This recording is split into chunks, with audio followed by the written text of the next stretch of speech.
قل إن كنتم تحبون الله فاتبعوني يحببكم الله ويغفر لكم ذنوبكم الله غفور رحيم।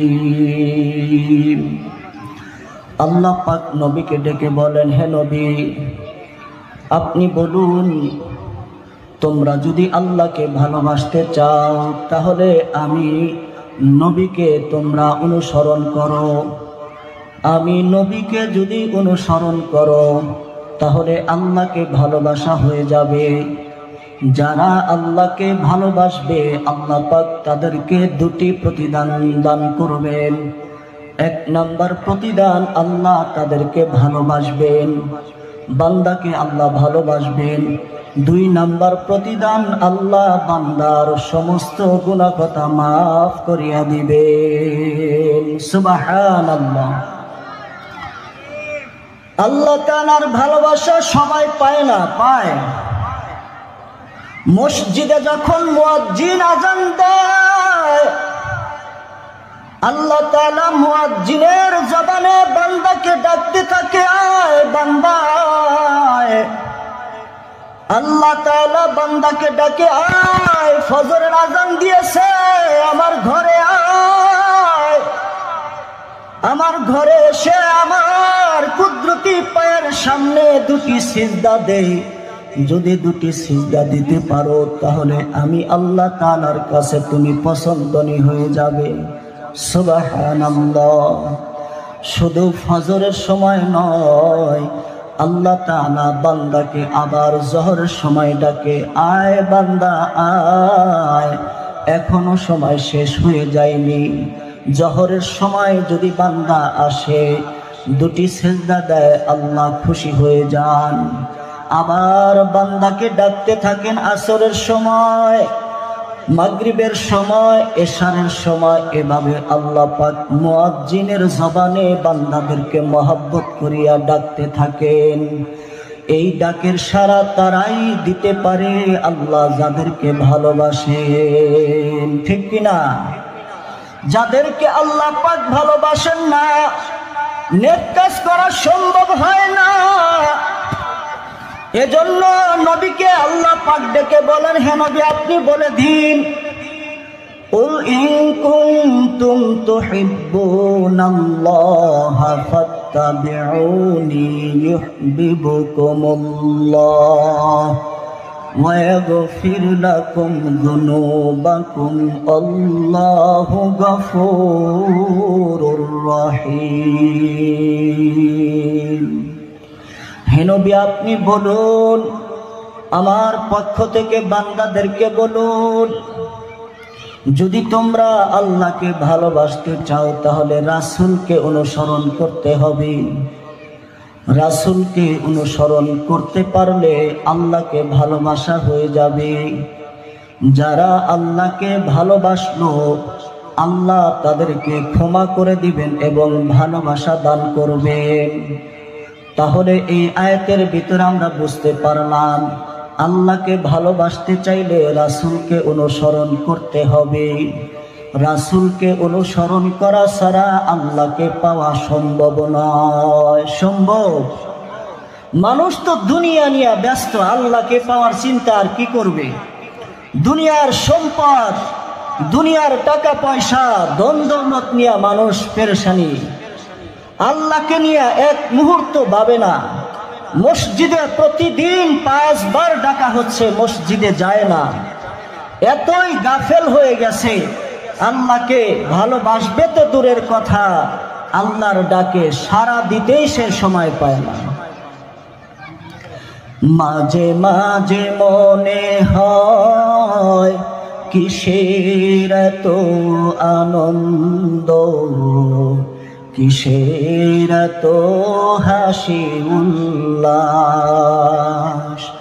মাঝে মাঝে মনে হয় কিসের আনন্দ, কিসের এত হাসি উল্লাস। মা বাবা ভাই বোন আছে যত স্বজন, মা বাবা ভাই বোন আছে যত স্বজন, সব কিছু ছেড়ে কোথায় হবে আমার বসবাস। মাঝে মাঝে মনে হয় কিসের আনন্দ, কিসের এত হাসি উল্লাস। দুনিয়া নিয়া মানুষ এতই পাগল পরা হয়ে আছে। ও ভাইরা আমার, দুনিয়ার ভালোবাসা যদি আল্লাহ থেকে বেশি হয়ে যায়, দুনিয়ার আসবাবপত্রের ভালোবাসা যদি নবী থেকে বেশি হইয়া যায়, তাহলে বুঝতে হবে তুমি পরিপূর্ণ ঈমানদার হতে পারো নাই। কেননা আল্লাহ রাসূল তিনি বলেন, ক্বালা নবিয়্যু সাল্লাল্লাহু আলাইহি ওয়াসাল্লাম, লা ইউমিনু আহাদুকুম হাত্তা আকুনা আহাব্বা ইলাইহি মিন ওয়ালিদিহি ওয়া ওয়ালাদিহি ওয়ান নাসি আজমাইন।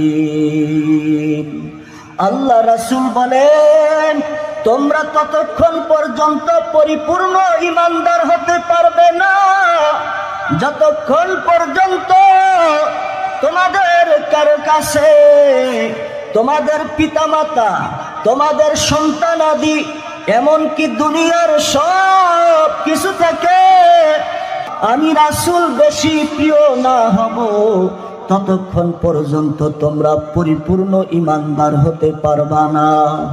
দুনিয়াতে যদি কেউ পরিপূর্ণ ঈমানদার হতে চায়, তাহলে সবচাইতে বেশি ভালোবাসতে হবে কাকে? জোরে বলেন।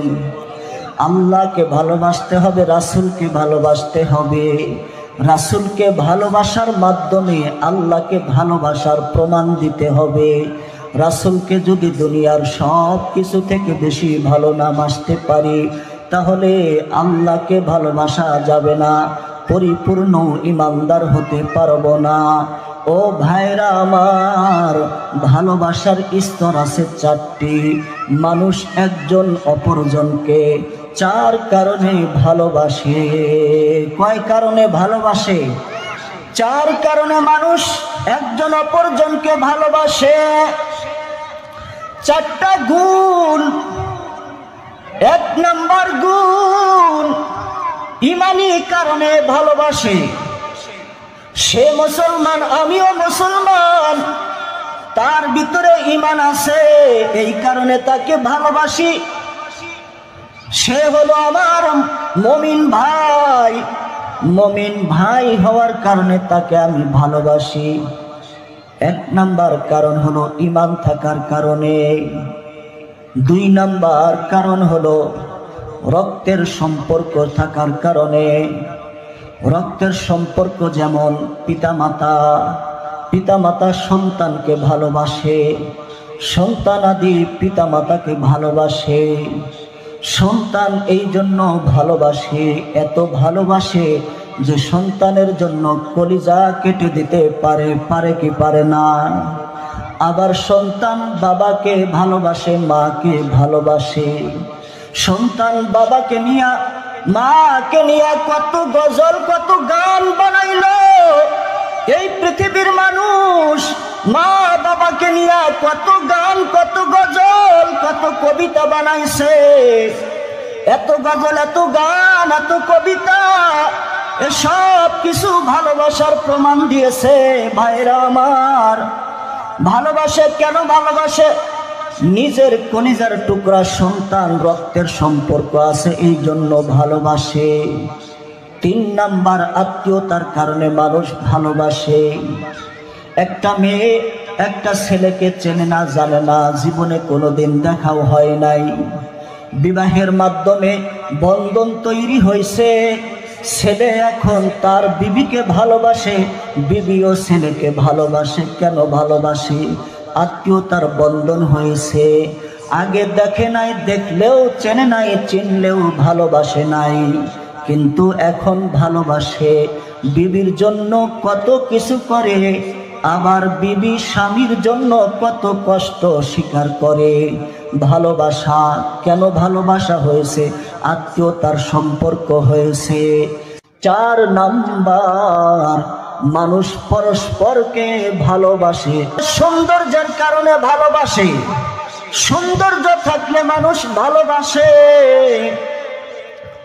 ভাইরা আমার, এবার নবীর দিকে খেয়াল করি, নবীর ভিতরে গুণগুলো আছে কিনা?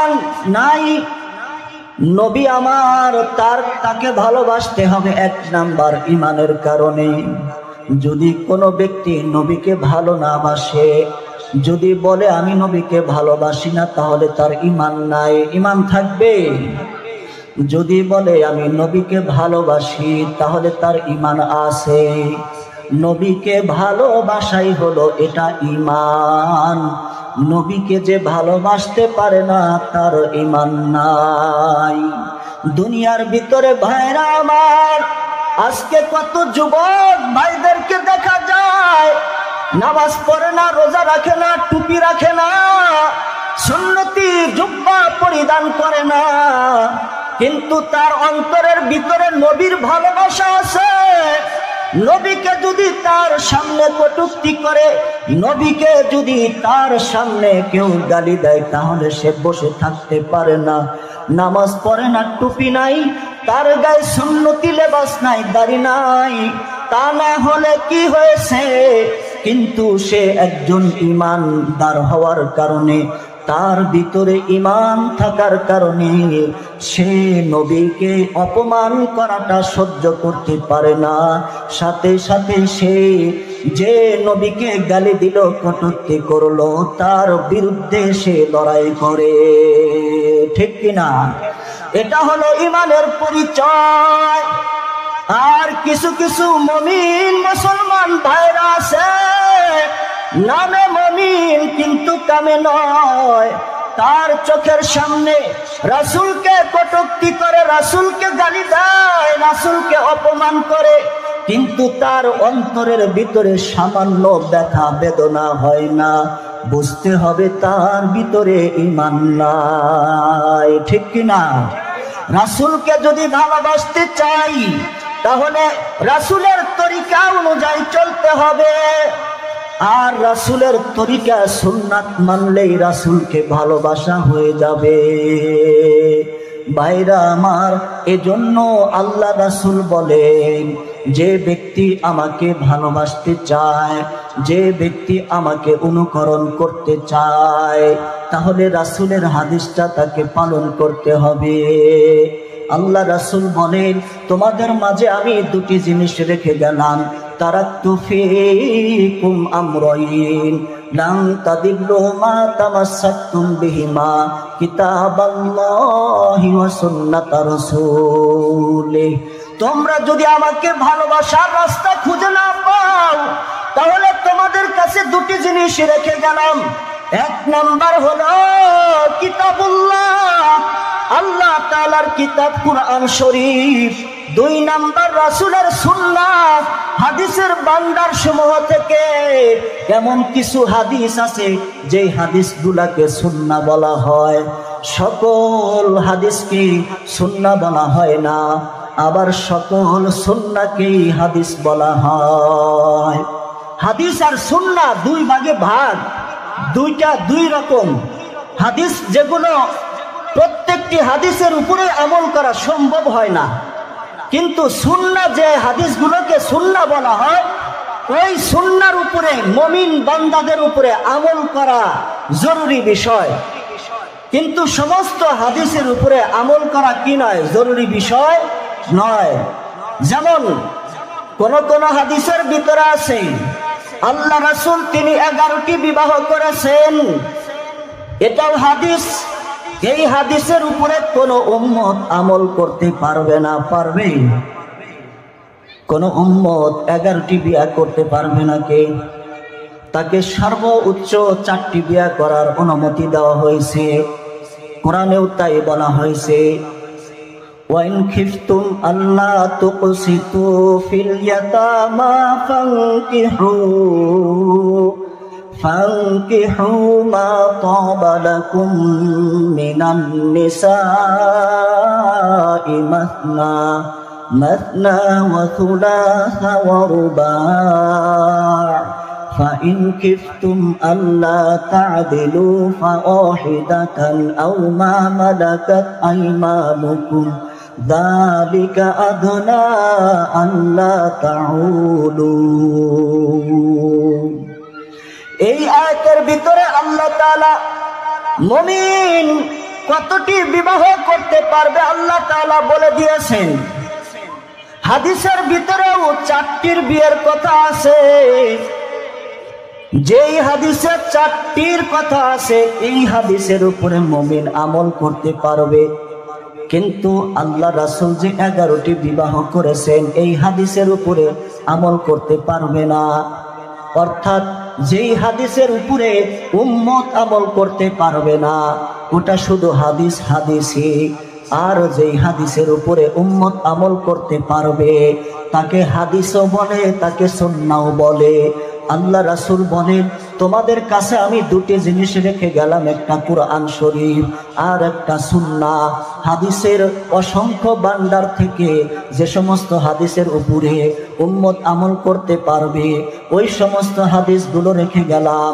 সেই হাদিসগুলো উম্মত যদি পাকড়াও করে এবং আমল করে, ধরে রাখে, তাহলে সে লা তাদিল্লু মা তামাসসাকতুম বিহিমা কিতাবাল্লাহি ওয়া সুন্নাতা রাসূলিহি, তাহলে সে কখনো গোমরাহ হবে না, পথভ্রষ্ট হবে না। পথভ্রষ্ট হবে যদি রাসূলের তরিকা অনুযায়ী চলে, রাসূলের সুন্নাহ অনুযায়ী যদি চলে, তাহলে কখনোই সে পথভ্রষ্ট হবে না। এজন্য রাসূলকে যদি কেউ ভালোবাসতে চায় রাসূলের সুন্নাতকে পাকড়াও করতে হবে, ধরতে হবে, গ্রহণ করতে হবে। আর এভাবেই রাসূলকে ভালোবাসা হবে। আর রাসূলকে যে ভালোবাসতে পারবে সে আল্লাহকে ভালোবাসতে পারবে। সুবহানাল্লাহ।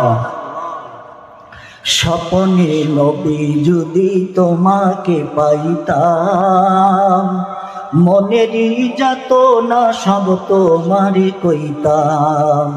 স্বপ্নে নবী যদি তোমারে পাইতাম, মনেরই যাতনা সব তোমারে কইতাম।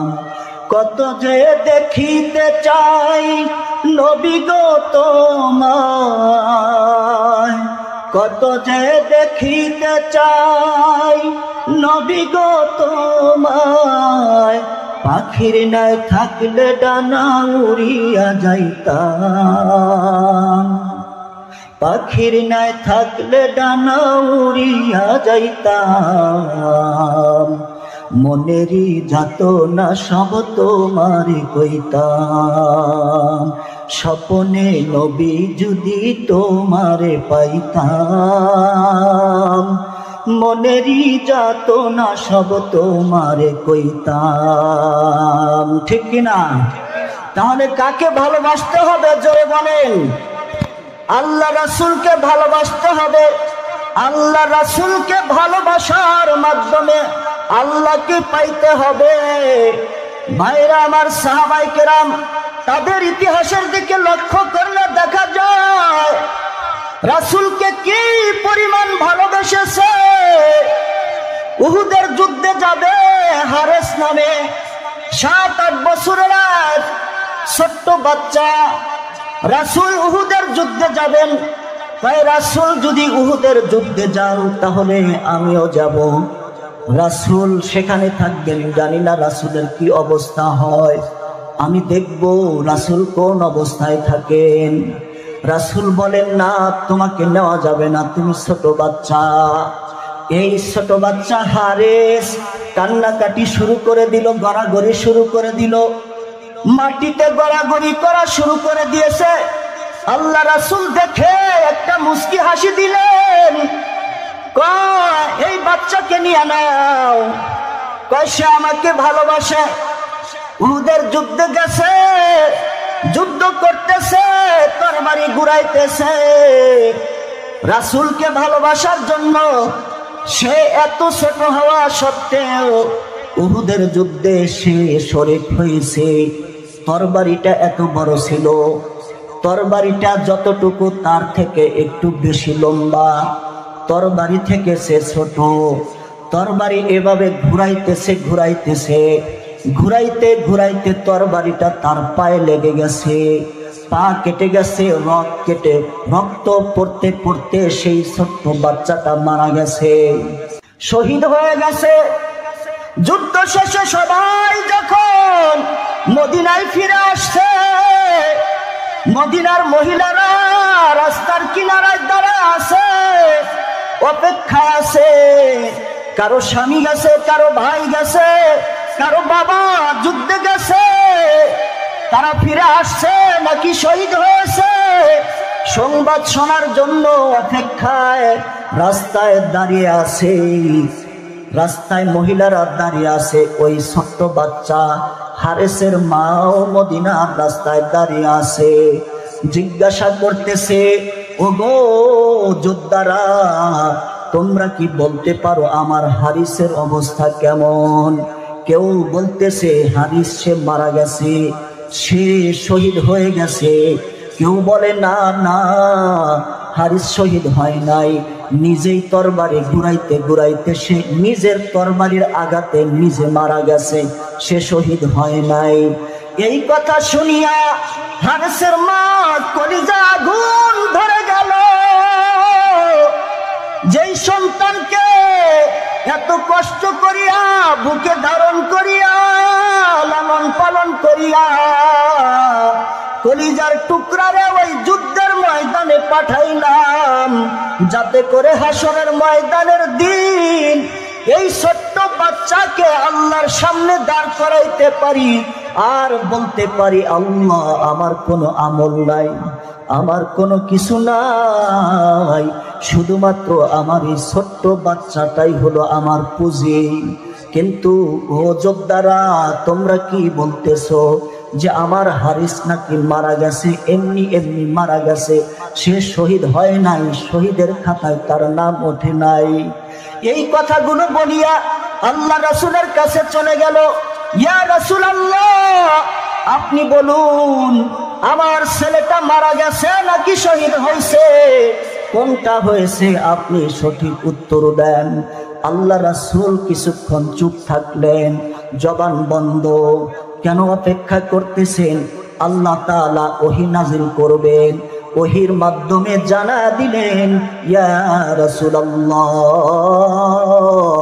আপনার ওই ছোট্ট উম্মত হারেস যে আপনাকে ভালোবাসিয়া, যে শুধুমাত্র আপনাকে দেখার জন্য উহুদের ময়দানে গেছে, সেখানে সে শুধুমাত্র আপনার অবস্থা দেখার জন্য গেছে, সেই জায়গায় সে নিজের তরবারি ঘুরাইতে গিয়া শহীদ হয়ে গেছে।